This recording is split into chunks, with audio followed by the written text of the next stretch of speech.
Good morning all and welcome to the Cybersecurity webinar. My name is Adrian Collis and I'm Account Manager from Inoapps. The agenda for the webinar is to discuss the threats of cyber attacks and effective cybersecurity measures. Please feel free to post questions via the window in GoTo and these will be addressed at the end. Okay. I will be joined by Dr. David Day, a leading forensic computer specialist and a senior lecturer at Sheffield Hallam University, which is one of the UK's most recognised leading academic institutes that specialises in IT and security, and David is also a member of the National Crime Agency, MCA. Our guest speaker is Darren and Martin, who alongside Ryan Ackroyd were from the notorious hacking fraternity LulzSec, who breached Sony, the FBI, the CIA, the US Senate and many more. As time is tight, I've kept the About Inoapps under a minute and will pass over to David Day. So Inoapps have been around since 2007 and we started business in Aberdeen implementing Oracle solutions in the oil and gas business, and we now transcend all industries. We have 4 offices in the UK and globally we have offices in Malaysia, Kuala Lumpur, Houston, Texas, Singapore, and are opening Dubai later in this year. So that gives us a real global reach, 24/7 support and also 24/7 delivery. We do all things Oracle and an Oracle Platinum partner delivering both cloud and on-premise solutions, and also assist organisations in change management from on-premise to cloud systems, and won Oracle Global SaaS Transformation Partner of the Year this year, which was a very prestigious award for us. And we've also won the UK and EMEA Cloud SaaS Partner of the Year for the last 2 years running as well. So for the purpose of today's webinar, cybersecurity obviously transcends all technologies and gateways, so it's vendor agnostic, and we will be offering a free vulnerability check at the end. With this in mind, I'll be passing over to Dr. David Day. David. Hi everybody. So this is a bit unusual for me. I've not done this kind of presentation via a webinar before. I'm just going to talk you through a few statistics that I've got here. These are from the Verizon data breach report, and yeah, they're pretty shocking.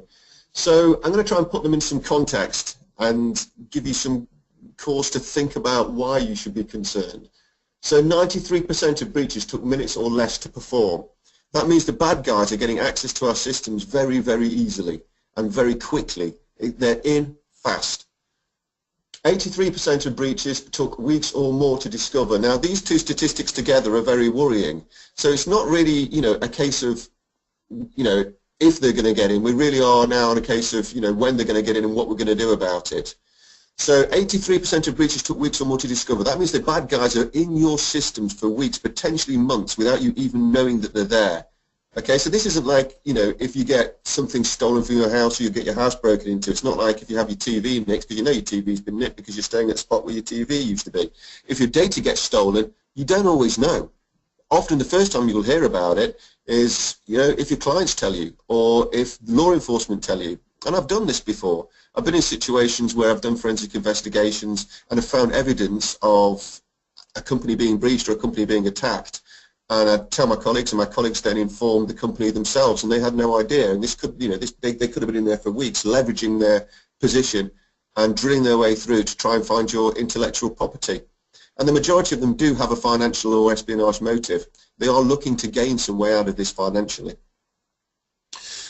And as it says there, 80% of attacks were discovered by a third party. So the organisation were not the first to know. That's 80% of them. So that's either by your customers, by law enforcement, not good. And 89%, the vast majority, are doing this for financial gain. Particularly worrying when you get notified by your customers. So what's the worst that can happen? Well, we've got a loss of intellectual property. This is probably the key one. These are malicious people who are trying to gain access to the core assets of your business, which are worth the most. So for instance, an example, Lockheed Martin had government secrets that were stolen. Aero engine designs have been stolen. Imagine if you're an organisation that deals in the oil and gas industry and drill location points which you've spent millions of pounds putting research into to discover where the most profitable places are to drill for oil. Is suddenly, if that data is stolen and leaked to a competitor, that's a massive amount of money that's being lost. So this intellectual property is what they're looking for, and if you tie that in with the fact that they're often in your organisation for lengthy periods of time, that's why they're in for lengthy periods of time. They're looking at leveraging their position to find your intellectual property, to find your core assets, to find the things that are most important for your business to be operational. Lots of kudos. Another big problem. It's embarrassing if you get hacked. RSA were hacked themselves, and they are a security company. And actually, when RSA were hacked, they were actually looking for the information they needed to get access to Lockheed Martin's infrastructure. It was a secure ID stolen. It was a device that was used to authenticate that particular clients to that particular organisation that was stolen. So the information was stolen from RSA with a view to breaching Lockheed Martin. So when RSA found out about this, obviously that's incredibly embarrassing to be informed from your customer that you've been breached. The news site PBS was hacked at one point, and we did have an image actually of Tupac, which used to be on this slide, which I thought was quite funny, but it's been corporated up now, and it isn't there anymore.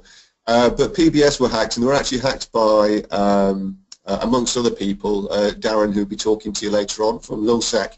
And what they did was they posted a message on PBS's news site saying Tupac is alive and well and living in New Zealand. Because that's what they were about. They were larking around, really, to be honest with you. But it does have a serious point. That was very embarrassing for PBS for that to have happened. Of course, it upset a lot of people who were rap fans as well, because they were disappointed that Tupac actually is no longer alive when they actually found out that was in jest. It's a shame, really. I like Tupac. TalkTalk, loss of clients, 101,000 clients lost as a result of a data breach. That's pretty big news. That's a pretty big deal. That's going to hurt a company. TalkTalk, I don't think, will ever fully recover from that breach. So there's some of the things that aren't good. You know, there's some of the things that are going to upset you if you are a victim of a breach. But you know, we've also got the Information Commissioner's Office as well, and they're wielding a rather big stick. And they can fine you quite heavily. So there's some examples here. These were pulled actually from ISO's website. If you want to go onto ISO's website, you can actually search through and find what companies were fined and why they were fined. And it's quite enlightening to do that, actually. So a couple of places, an NHS Foundation that were fined £180,000 for leaked email addresses, 700 users of an HIV service. Very embarrassing. Station Limited, £175,000 fine for 5,000 customers' credit cards being stolen. 400k TalkTalk were fined. I think actually they got away rather lightly out of that, but really that pales in comparison to the amount of money they lost in loss of custom. But it's getting worse. So at the moment, the maximum you can be fined by the ICO for negligence that leads to a breach is 500,000. That's all about to change. In May 2018, on the 25th of May 2018, the General Data Protection Regulation comes in place. Now, this is an EU directive, but it doesn't mean that it isn't going to apply to us because of the whole Brexit thing, because this is going to be pushed out across the whole EU. And if we're going to continue to do business with the EU, we have to adopt a law which is similar. Otherwise, there'll be barriers to cross-business trade, and we can't have that, and that isn't going to happen. And Elizabeth Denham has been very clear on this. And I spoke to her not so long ago, telling me that the Brexit will not be Brexit when it comes to standards of data protection. So this is going to happen, right? These fines are going to be in place, and they can be up to 4% of your gross income or 20 million, depending on which one's going to hurt you the most. Now that's very big. Some organisations only work at a 4% profit margin, so you can imagine what that could do with the company. It could quite potentially finish companies if they're shown to be negligent and there's a breach. And here's another problem. It's getting easier. So this is a pretty sort of wordy slide, and you don't need to be able to read the text on this. All you do need to be able to do is see those two lines. So what it's showing you is the average intruder knowledge is going down while the attack sophistication is going up. which sounds counterintuitive. It doesn't seem to make sense, does it, that the actual average intruder ability or knowledge decreases with attack sophistication increasing. But this is because of tools. This is because of the variety of tools that we have available now that make it easy. The bad guys, this isn't just the provision now of the uber smart geek in his bedroom. Pretty much anybody can take a stab at being a hacker, just with a load of freely available point and shoot tools. And this is going on. It's sort of really broadened the number of people that can perform these types of attacks. And it's going to get worse, right? We're forced into an unfair game. It's us against them. It's the good guys against the bad guys, and it really is like this. And we're in this attack-defense scenario, but we don't have a level playing field. So they have numerous adversaries. The bad guys, they hang out at the dark corners of the web, in IRC channels, on the dark web. They're chatting to each other, and they work. It's almost like a pack mentality. There's many, many of those. There's only a few of us in specific teams trying to look after our systems. They can attack wide and deep. They've got so many people with so many different skill sets.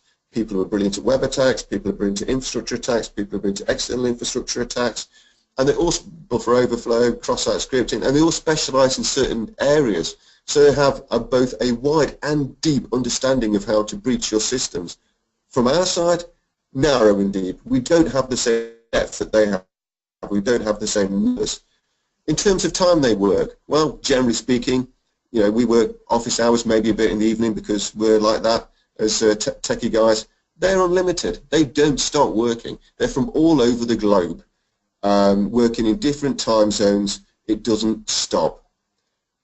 Budget, theirs are unlimited. They're just throwing more and more. They're getting money. They're getting paid for this. The budget is coming in through the crime, and it's coming into massive amounts of numbers. Their budget's borderline unlimited, where we have a specific budget. We're massively the underdogs in this fight. So how do you get hacked? Well, there's two ways they can do this. They can either play the waiting game, so they just continually try and breach your systems, maybe denial of service attacks, and they wait for the opportunity where maybe a new system comes online that hasn't been online before, and they're like, brilliant, we can breach that one, and in they go.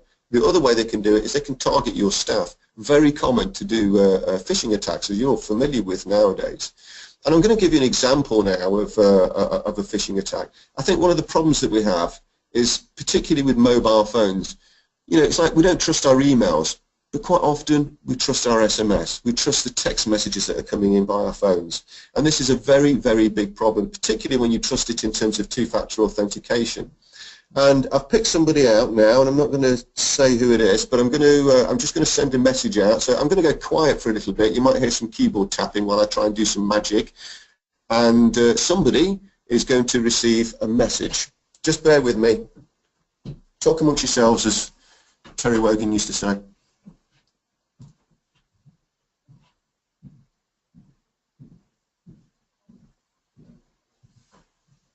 Okay, I've sent a message, and Adrian, if you check your phone, yes, you might find there's a message. Bear with me, David. Let me, you can see what time it came in as well. Let me just broadcast my video camera if I can. I think this should work. I've got enough IT people if it doesn't, and here we go. So if you can see, just get that nice and clear. It's from Tupac to my phone, sent at 10:15, saying he's alive. Adrian, come and visit him in New Zealand. Brilliant, David. I'll take myself off webcam. He's very shiny, isn't he, Adrian? It's alive. Okay, so that was a demonstration. And I'm going to pass you over now to Darren. Please work technology. And Darren's going to tell you a little bit about LulzSec. Darren, are you there? Yep. Hi. Yeah, so I'll have to get Dave to move the slides because I don't think he particularly wants me to take over his keyboard and mouse. So yeah, LulzSec was a group that I was involved with a few years ago, a hacking group. So we were a group that basically hacked a whole load of stuff. Dave, do you move it on to the next one? So yeah, here's some examples of some of the people that we breached. We were the group who put the two-pack story up in PBS. We caused some problems for the US Senate, the FBI. There was the well-known hack of HB Gary, where HB Gary no longer seemed to really exist. They were actually bought out by Mantech, who also got breached. We caused some issues for some law enforcement organizations, InfraGard, which was a government, and which was a FBI and the private sector partnership. And yeah, we caused all these people issues, and it wasn't particularly difficult. Siri, next slide. So how it happened was a lot of these, pretty much all these, they weren't big or clever. None of the attacks we used were particularly sophisticated. They were all really trivial to accomplish, and they were all just sites vulnerable to stuff listed in the OWASP top 10 of web app vulnerabilities. It was like SQL injection, file inclusion, code injection bugs, stuff that really should have been patched, that, you know, secure development and, you know, security testing would have sorted out. There was an awful lot of, like when we downloaded a database from web servers, we found that passwords were either stored in plain text or they were mostly unsalted MD5s. They were very easy to brute force and crack. There was loads of password reuse, people reusing the same password everywhere. For example, with HB Gary, one of their employees used the same password literally everywhere. So all of his access to everything was breached. And there was a lot of people saying stuff like, oh, it won't happen to us, you know, we won't bother fix anything, we won't bother, you know, sort our stuff out, and then they did get breached. Can we go on to the next one? So why we did it? Well, most of us, you have to realize, were, you know, teenagers, and we were curious. It was a challenge. It was fun. There was kind of a group mentality. It was, you know, it was an awful lot of fun. We'd egg each other on. It was, you know, basically you go from curiosity to curiosity, and, you know, you get kind of your mates egging you on to go cause more trouble. And at that time, there was no real avenue for skills or talent. The, you know, internet security industry was not as open, you know, at the time to hiring people like us. You know, it was too much free time in our hands, a lot of boredom and curiosity, and we thought we could get away with it. We go on to the next. So these days, things have changed a bit.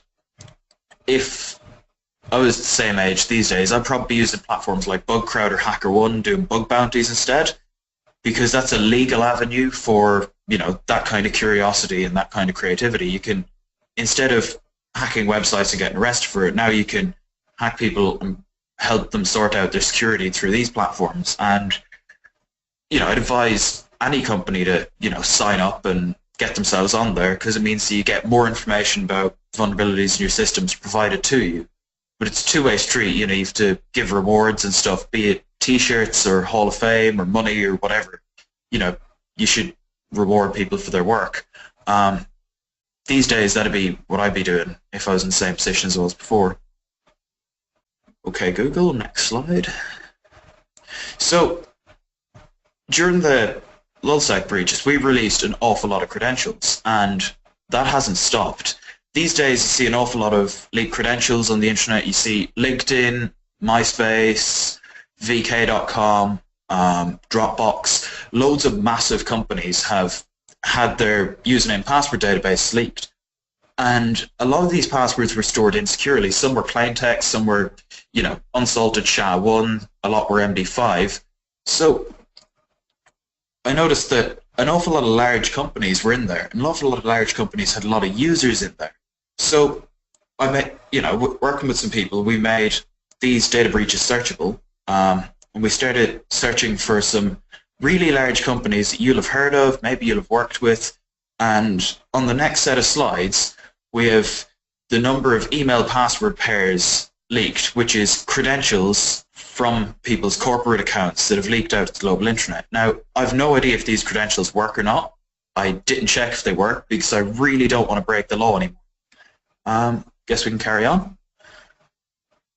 So, firstly, we've got Microsoft, and Microsoft employees, quite a large number of them, have signed up to services. Same with Oracle. Another large number. IBM was harder to find, but a partial result was this number. Google, we had a bunch of duplicates. I stopped filtering after 300,000. There were an awful lot of Google employees in there. There were 60 people from Inoapps, or 60 credential pairs. There could be one user signed up to 10 things. We have F5 network supervised load balancing software. They had a large number of accounts leaked as well. Rackspace, another large number, 2,000 plus. Boeing, 44,000. Boeing are, as most people know, they make planes and stuff. They're also a defense contractor. They're quite important. We have Apple, another fairly big number of Apple employees who've signed up to insecure service, and then those passwords have been leaked. Amazon, again, another large number. The number of leaked credentials seems to scale to the size of the organization, I've noticed, to the number of employees. You could probably do some statistics there. Coca-Cola, maybe one of these accounts will get you Coca-Cola's secret formula. Maybe you could get the secret recipe. HSBC, oddly enough my bank, so I had to look them up. Barclays, another bank, they had another large number of accounts leaked. And I think pass it over to David. Yeah, I'm back now. Thanks very much, Darren. So you might have noticed in that slide that the Inoapps jumped out, and that was intentional actually, that we did that, because the point is it's not an issue that if this isn't to do with neglect of the companies themselves. Okay, this is the point. All of those companies you saw and all of those email information that you saw that were out there, this isn't because their servers have been breached. We need to be very clear on this. This is because their emails and their passwords have been leaked by another company being breached. So it isn't their fault that their data's been leaked. It's just an indication. It's just to show you what kind of problem there can be with usernames and passwords. And it's also to make the point of the importance of regularly rotating your usernames and passwords and not having the same ones for all your accounts, because you can't keep them safe, because it isn't always you that is responsible for that username and password being breached. So all you can do is make sure you keep rotating your passwords and make sure that you don't use the same one for multiple accounts. And hopefully, Darren's given you a good insight there as to why it's a dumb idea not to use good password management methods. So what can you do? What can you do? What can you do to try and make yourself less of a victim, less of a target? Well, you can have a vulnerability assessment. We can find vulnerabilities and we can evidence that those vulnerabilities actually exist, and we can tell you that you need to get particular systems patched, because oftentimes you just don't know that you have a problem. You don't know there's an issue. You don't know your systems are vulnerable, and until somebody actually takes a stab and tries to find your vulnerabilities and exploit them, you don't even know they're there. So we can do that. The entry-level one is a vulnerability assessment, which is, it's a very quick look to see whether we can find any sort of gaping holes, sort of looking for the low-hanging fruit. We can dig a layer deeper with a system penetration test, which is where we actually find the vulnerabilities and actually exploit them to prove that they are an issue. We do that in a safe way. We don't do it in a way that will compromise your systems. We can go one step further. We can do what's called red teaming, and I use the term going nuclear for that, and that's basically doing everything we can to try and breach your organization, and that will include things like leaving USB sticks in the car park and hope that somebody picks one up and gets curious and plugs it in. It will include tailgating people into your organizations to try and get access to your systems physically. We find actually that those sort of yellow day-glow work vests tend to work quite well, or a tool belt. A tool belt gets you into many organizations. We find stick a tool belt on and say you're working on something, and quite often you can walk into a building without any ID at all. Another way of doing it is finding who's doing the IT outsourcing for that company, get a lanyard printed with the name of that company on it, hang it around your neck, polish your shoes, put a shirt and tie on, and you can often walk straight through the door that way as well. So there's many different ways which we can get in and try and breach your systems. Particularly the IT outsourcing one, if you say, we're from this other company and they do the IT outsourcing for a client, we walk straight in and then we walk over to somebody's desk and we say, I just need to jump on your PC a minute. Boom, we're in. Social engineering, zero-day attacks that we can do, and we can do that via sending out emails, tricks with the SMS spoofing, which I've already shown you, and all the physical security stuff, which I've just talked about as well.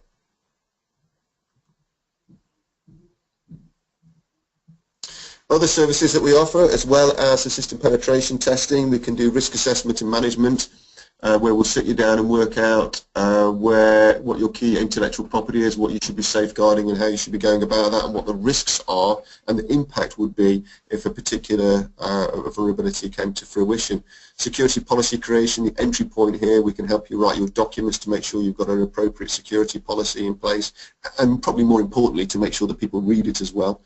ISO 27001 compliance, if you want to work towards that, that's a very prestigious certification, which certainly doesn't prove, but shows willing that you're trying to keep your organisation secure.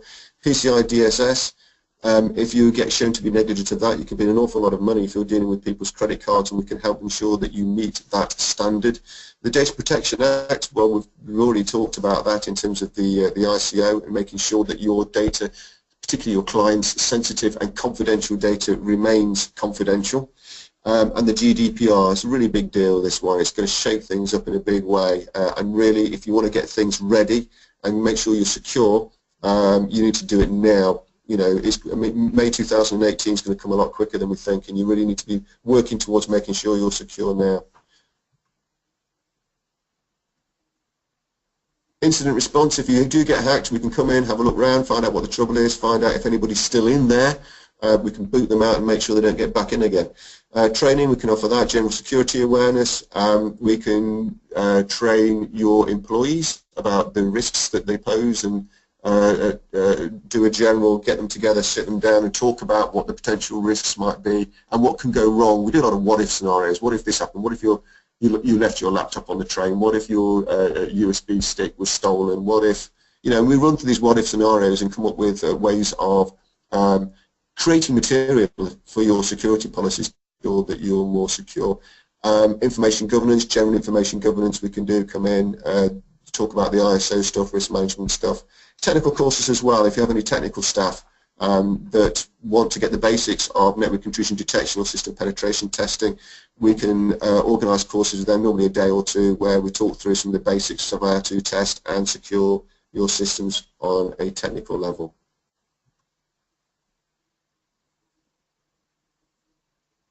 Okay, so that's what an external systems vulnerability assessment is, mapping of your public-facing external infrastructure, testing for common vulnerabilities. We can also test your web application as well to see whether it's leaking information, and we can give you some advice on basic remedial actions as well. And that is actually something that we're offering for free. If you're interested in going down this path, we can do a quick look and check of your external infrastructure, test your common vulnerabilities, see if you've got any common vulnerabilities, have a quick look at your web presence. Nothing too in-depth at this point, but just to give you an idea of what your basic security posture is. And I'm passing back to Adrian now. Thanks, guys. Fantastic. Thank you, David. Thank you, David and Darren. I can see it's 10:29, so yeah, we are running to schedule. We have a number of questions actually, so we'll probably only have time to address one, and we'll do the rest offline. Just before we look at some of these questions, we've got an up-and-coming webinar on the 23rd of March, and that actually really builds upon the point that Dr. Day was saying about the General Data Protection Regulation and how that's going to change in May 2018, and how much it will cost and what you can do to try and negate your risks. It will also look at specific Oracle technologies and how those technologies can address solutions. So thanks for all attending. If you could all take the time to fill in the post-webinar questionnaire, they will be sent post-event as it helps us to make it relevant in the future.